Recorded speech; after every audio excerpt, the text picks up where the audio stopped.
من الشیطان الرجیم۔ اور یہ چاروں ائمہ، پھر ائمہ محدثین، یہ سب کے سب جب اہل سنت والجماعت کے امام ہیں، ان کے پاس جب یہ عقیدہ نہیں تھا تو پھر یہ عقیدہ کہاں سے آیا؟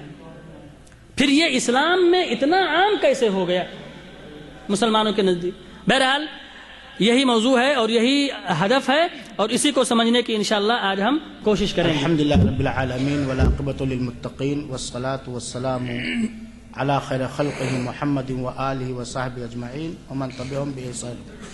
پہلی بات تو ان بھائیوں سے گزارش ہے کہ آ کے ادھر بیٹھ جائیں، آپ لوگ آ کے ادھر بیٹھ جائیے مجلس میں۔ پروگرام شروع ہونے جا رہا اور گفتگو کسی طرح کی بند کر لیں۔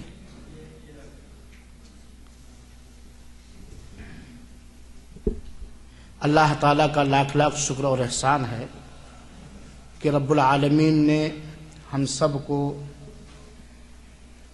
مبرز اسلامی سنٹر کے اس دینی پروگرام میں شرکت کرنے کی توفیق بخشی ہے۔ اللہ تعالیٰ ہم سب کی اس مجلس کو مبارک بنائے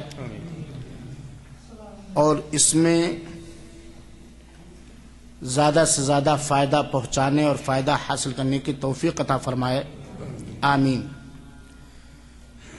میں شکر گزار ہوں اپنے مخلص ساتھی برادر عزیز حافظ نسیم صاحب کا اور شیخ عبد المجید مدنی حفظہ اللہ کا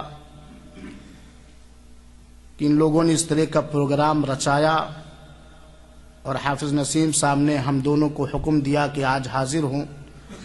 اللہ کا شکر ہے کہ اس نے حاضری دینے کا موقع نصیب فرمایا اور سوال و جواب کی مجلس منعقد کی جا رہی ہے۔ سوال و جواب کی مجلس سے لوگوں کو بہت زیادہ فائدہ ہوتا ہے اور سیرت رسول میں بھی اس طرح کی چیزیں پائی جاتی ہیں۔ میرے بھائیوں اور ساتھیوں، کبھی کبھار